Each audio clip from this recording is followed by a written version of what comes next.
ఈ అబ్బాయి ఒక బకెట్లో చనిపోయినట్లుగా ఉన్న నల్ల కాకిని గమనించాడు. కాని అతడు దాని దగ్గరగా చూసిన వెంటనే ఆ కాకి ఒక్కసారిగా బతికి రెక్కలు బలంగా పిచ్చి పట్టినట్టు ఊపింది. దాని శరీరంపై ఉన్న మట్టి నేరుగా అబ్బాయి ముఖంపై చల్లింది. అబ్బాయి ఇంకా తేరుకోకముందే ఆ కాకి అక్కడి నుంచి ఎగిరిపోయింది. వెంటనే అబ్బాయి తన ముఖం తుడుచుకున్నాడు.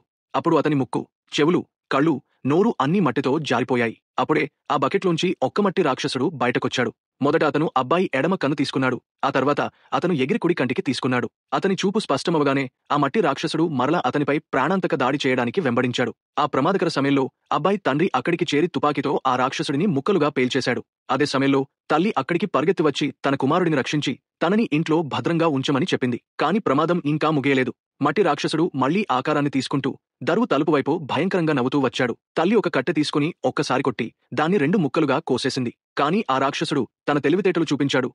తన చేతులు ఒక 100 మీటర్ల వరకు పొడిగించి దానితో ఇంట్లోకి లాక్కుంటూ వచ్చాడు. క్షణాల్లోనే అతను మళ్లీ కొడుకుని పట్టేశాడు. అతడిని పట్టుకున్న వెంటనే రాక్షసుడి మట్టితో తయారైన శరీరం ఇంకా బలంగా మారింది. తల్లిదండ్రులు అతనిని చివరి వరకు వెంబడించలేకపోయారు. రాక్షసుడు త్వరగా పక్కనే ఉన్న ఒక బావిలోకి దూకేశాడు.